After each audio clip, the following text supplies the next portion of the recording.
Friends welcome to my YouTube channel.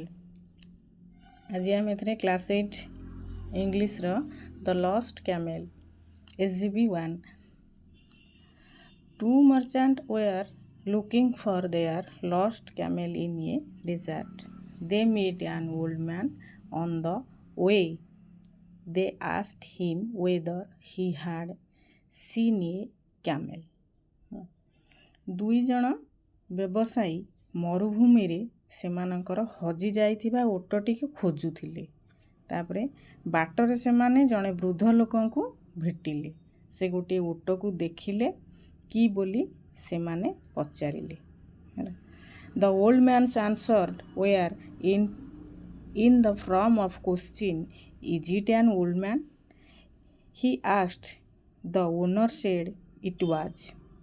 It was. Is it lame in one leg? Asked the old man. The man said it was. Is it blind in the left eyes? The old man asked again.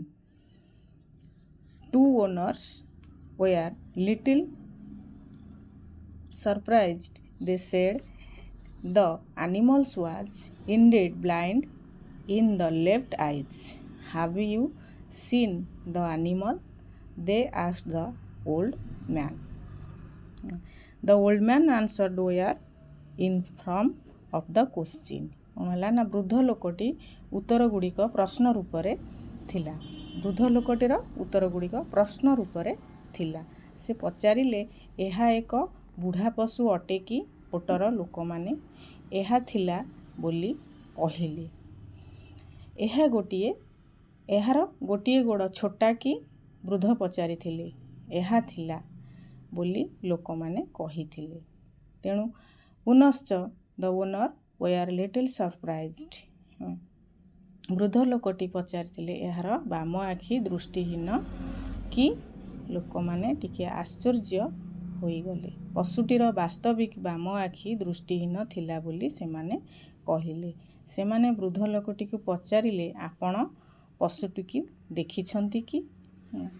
De ଆସ୍କ୍ଡ the old man. ତାପରେ SGB 2 ରେ without answering the old man said to them, is the camel carrying weight on one side of its back? The owner said it was. They were sure that the old man had seen the animal. Isn't the camel carrying honey on the other side? ତାପରେ ଉତ୍ତର ନ ଦେଇ ବୃଦ୍ଧ ଲୋକଟି ସେମାନଙ୍କୁ କହିଥିଲା, ଓଟଟି ତା ପିଠିର ଗୋଟିଏ ପାର୍ଶ୍ୱରେ ଗହମ ବହନ କରୁଛି କି? ତେଣୁ ମାଲିକମାନେ ଏହା ହଁ ଥିଲା ବୋଲି କହିଥିଲେ। ବୃଦ୍ଧ ଲୋକଟି ପଶୁଟିକୁ ଦେଖିଛନ୍ତି ବୋଲି ସେମାନେ ନିଶ୍ଚିନ୍ତ ହୋଇଗଲେ। ଆଉ ଓଟଟିର ଅନ୍ୟ ପାର୍ଶ୍ୱରେ ମହୁ ବହନ କରୁନାହିଁ କି ପଚାରିଥିଲେ। The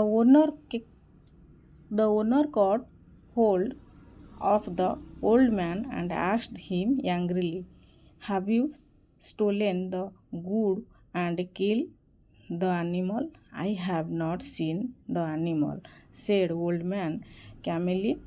The merchant asked, do you think we are fools to believe your story? And they dragged him the coat. ମାଲିକମାନେ ବୃଦ୍ଧ ଲୋକଟିକୁ ଧରି ପକାଇଥିଲେ ଏବଂ କ୍ରୋଧରେ ତାକୁ ପଚାରିଥିଲେ, ଦ୍ରବ୍ୟ ସବୁ ଚୋରି କରି ନେଇଛ ଏବଂ ପଶୁଟିକୁ ତୁମେ ମାରିଦେଇଛ। ତାପରେ ବୃଦ୍ଧ ଲୋକଟି ଧୀର ସ୍ଥିର ଭାବରେ କହିଲା, ମୁଁ ପଶୁଟିକୁ ଦେଖି ନାହିଁ। ବ୍ୟବସାୟୀମାନେ ତାକୁ ପଚାରିଲେ, ତୁମେ କ'ଣ ଭାବୁଛ ଆମେ ଏତେ ବୋକା? Do you think we are fools to believe your story? ଏବଂ ସେମାନେ ତାକୁ ଟାଣି ଟାଣି ବିଚାରପତିଙ୍କ ନିକଟକୁ ନେଇ ଗଲେ। ତାପରେ SGB 3 ଦ ଜଜ୍ listen to merchant story then the turn to the old man and asked him where him where he had seen the camel, the old man said he had never seen it in his life. ବିଚାରପତି ବ୍ୟବସାୟୀମାନଙ୍କର କାହାଣୀଟିକୁ ଶୁଣିଥିଲେ ଆଉ ତାପରେ ବୃଦ୍ଧ ଲୋକଟି ଆଡ଼କୁ ବୁଲି ପଡ଼ିଲେ ଓ ସେ କେଉଁଠାରେ ଓଟଟିକୁ ଦେଖିଲେ ବୋଲି ପଚାରିଲେ. How do you know the camel, the lame in one leg? The judge asked, told old man.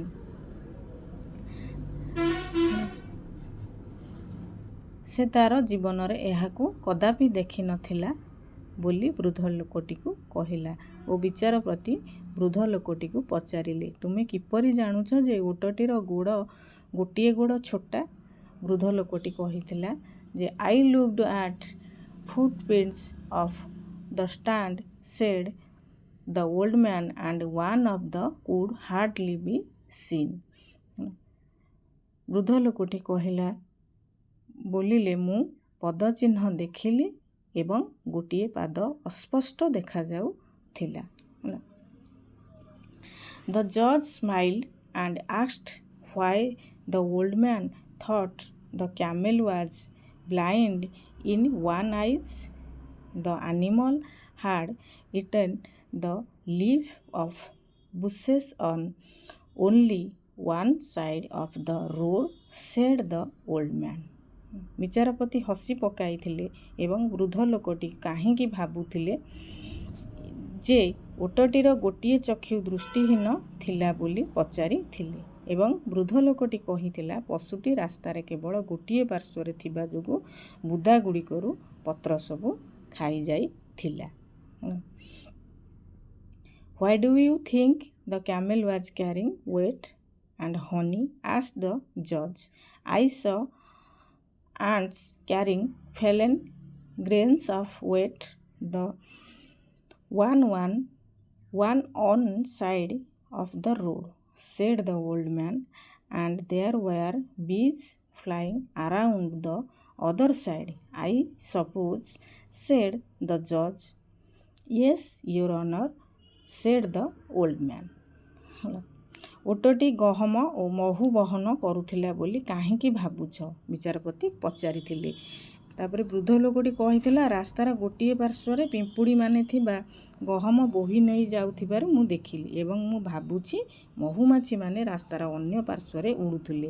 ବିଚାରପତି କହିଥିଲେ ଯେ ବୃଦ୍ଧ ଲୋକଟି କହିଲା ହଁ ମହାମାନ୍ୟ. Yes, your honor.